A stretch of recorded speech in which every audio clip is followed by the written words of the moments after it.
If you're in Canada, you've probably heard of the TFSA, the RRSP, and the FHSA. And maybe like most people, you're exactly not sure how to use it or even when to use it. Now that's where I come in. My name is Felix, and on this channel, I talk about personal finance and self-development in a way that you can relate with. Using the wrong account at the wrong time can cost you thousands in taxes. But by picking the right one, it can completely change how fast you build wealth and how early you can even retire. And when you talk about building wealth and early retirement, those are music to my ears. Those are the things I like to hear, and those are the things I like to help people with. So in this video, we're breaking down how each account works, and by the end, you know which of these accounts to prioritize based on your income, your goals, and your stage of life. So let's start with a simple question. What are these accounts really for? Imagine you have 3 buckets. Each of them hold money, but each has a different deal with the CRA, the Canada Revenue Agency. In one of the buckets, your money grows tax-free. In another one, you get a tax refund now, but pay later. And in the third one, you get both, a tax refund today and no tax tomorrow. That's the core difference between the TFSA, the RRSP, and the FHSA. But contrary to what most people think, none of these are investments. They are only wrappers around your investment. They simply control how much tax you pay on your investment. And once you understand that, you stop guessing and you start strategizing. So let's begin with the simplest and the most flexible of the 3, the TFSA. I call it the freedom account because that's what it does. It gives you freedom. The TFSA is called the tax-free savings account, and it is like your financial Swiss Army knife. It's easy to open, it's simple to use, and incredibly flexible.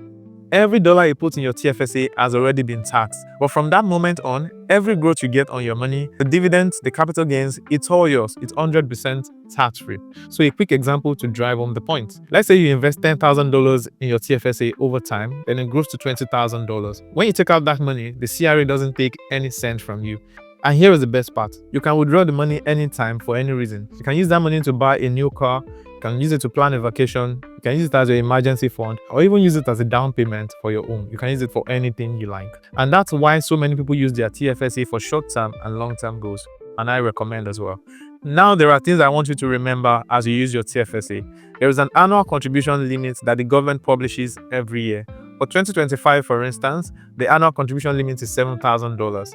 And because the TFSA has been around since 2009, if you've been eligible since 2009, then it means your total cumulative limit is around $102,000, adding up all the contribution limits for all the years between 2009 and 2025. Secondly, if you withdraw money from your TFSA, that contribution room doesn't come back immediately. You have to wait till the January of the following year before it comes back to you. For instance, you withdraw $5,000 from your TFSA account in June 2025. You have lost that $5,000 room for 2025, and you only regain it in the January of 2026, which is the following year.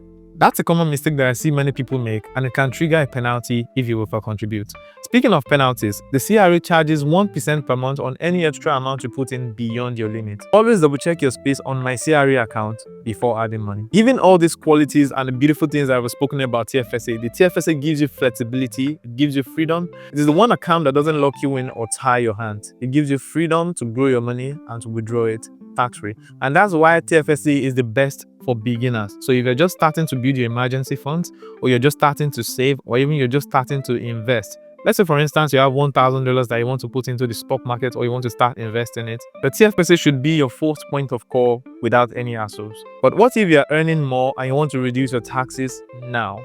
Now that's where the RRSP comes in. RRSP, which is the Registered Retirement Savings Plan, is an account you use to play the long game.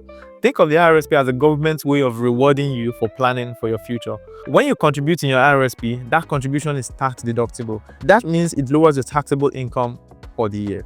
An example will do just right. Let's say you make $80,000 a year and contribute $10,000 into your RRSP. You only be taxed on $70,000, which could save you around $2,000 to $3,000 in taxes, depending on the province you live in. I always advise people that if you don't have any immediate or pressing need, the tax refund is money that you should be reinvesting, often right back into your RRSP. Now, if you use it this way, it becomes a loop of compounding growth, and truly, it looks like the government truly rewarding you for planning for your future. So there are a few things I need you to not forget as far as RRSP is concerned. The money in your RRSP grows tax deferred, not tax free. You will pay income tax on it when you eventually withdraw, usually in retirement. It enables you to save at high rates now and then pay lower at retirement. But if your income is already low, let's say you earn less than $50,000 a year, the RRSP isn't as effective. You're not saving much on tax now, and you still owe taxes when you take the money out later on in life. In the case where you're earning really low, like I said, less than $50,000, it just makes sense that if you want to start investing, you should use your TFSA, not the RRSP, because you won't be saving so much on tax. Now, let me give you an example. Imagine two friends, Maya and Jordan. Maya earns $45,000 a year and puts $5,000 into her RRSP. She saves a bit on taxes, but when she retires, her withdrawals will still be taxed again, which means she won't be benefiting much from the RRSP. On the other hand, Jordan, the other guy, earns $110,000 and puts $10,000 into his RRSP. When Jordan eventually retires, if he's in a lower tax bracket at that time, he's going to pay far less in taxes overall. So it makes sense for Jordan, but doesn't make sense for Maya. So if you know that you're the kind of person who's building assets now, and that later on in life, maybe when you're in retirement, you'll still be earning a lot of money from maybe your business, from your rental properties, then the RRSP may not make sense for you, because at that time, you'll also be paying at a high marginal tax rate. Without overflogging this point, what I'm trying to pass across is that if you're earning high now and plan to earn low in retirement or later on in life, the RRSP makes sense for you. But that's not all about the RRSP. The RRSP also has some special programs. Number one, the homebuyers plan. So the homebuyers plan helps you withdraw up to $60,000 tax-free to buy your first home as long as you pay it back over 15 years. The second one is the lifelong learning plan that lets you borrow up to $20,000 from your RRSP for education or training purposes, and you have to pay them back over 10 years. And lastly, there's even a special type of RRSP that is called the spousal RRSP, where one partner contributes to the other partner's account to balance retirement income and lower taxes later. So yes, the RRSP is a very powerful account for those who can commit to it in the long term. It's an account that rewards discipline and time. But what if you want something even better? Something that combines both the tax deduction of the RRSP and the tax-free withdrawal of the TFSA.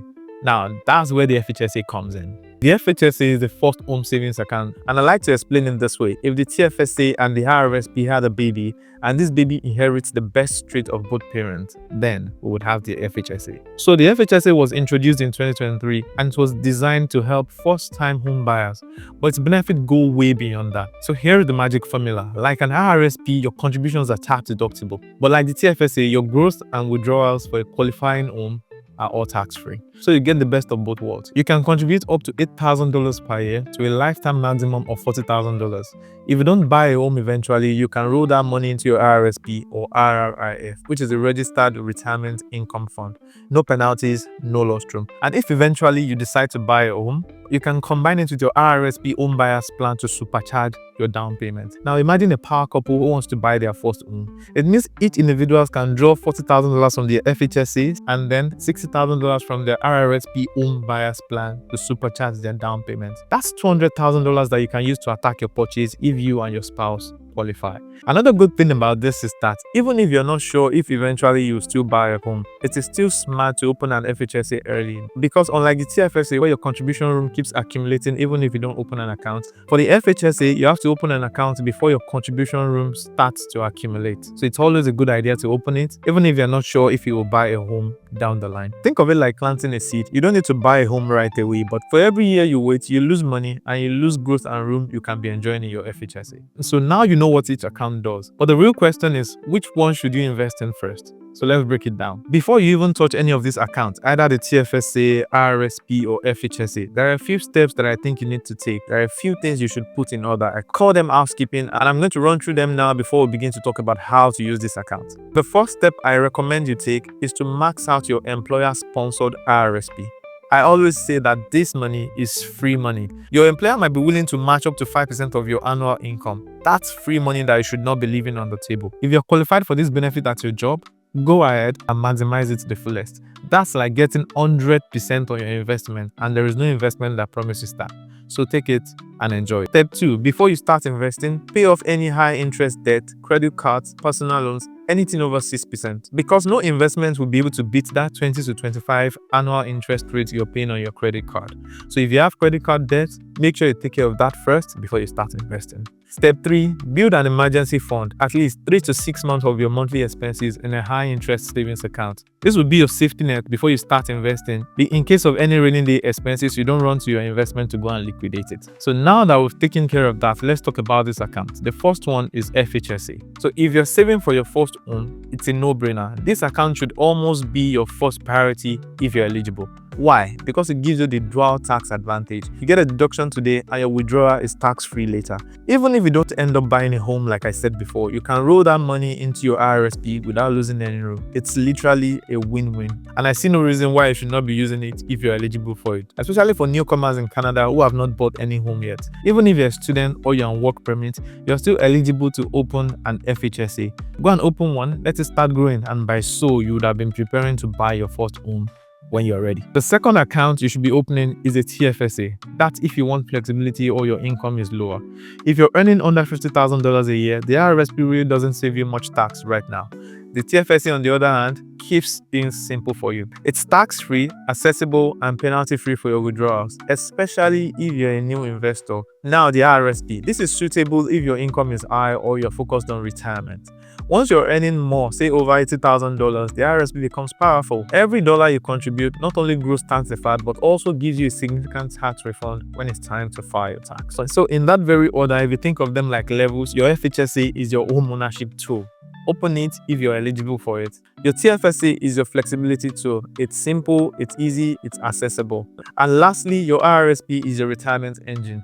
Different tools, different seasons of your life. And that's the idea. You don't even have to open everything, and it should not actually be about which one is best. It's about which one is best for you now, which one would help you meet your goals later on. So to cap this up, let me paint a scenario. Let's say Mr. A is a 28-year-old earning $70,000 a year and dreaming of owning their first home very soon. Now, this is what the game plan for Mr. A should look like. Open an FHSA to contribute $8,000 this year, so that way you attract a substantial tax refund. Now, use that tax refund to start your TFSA, build an emergency fund, or invest in a balanced ETF, whichever one you like. As Mr. A income grows, start contributing to your RRSP to save for retirement. By the time Mr. A is in his mid-30s, he will have 3 tax accounts growing in harmony. So in conclusion, to wrap this up, the best account is not the one your friend is using or the one you saw on social media. It's the one that fits your story, your income, your goals, your timeline. And this is why I offer a 20-minute free session to Canadian residents who want to start using any of these accounts,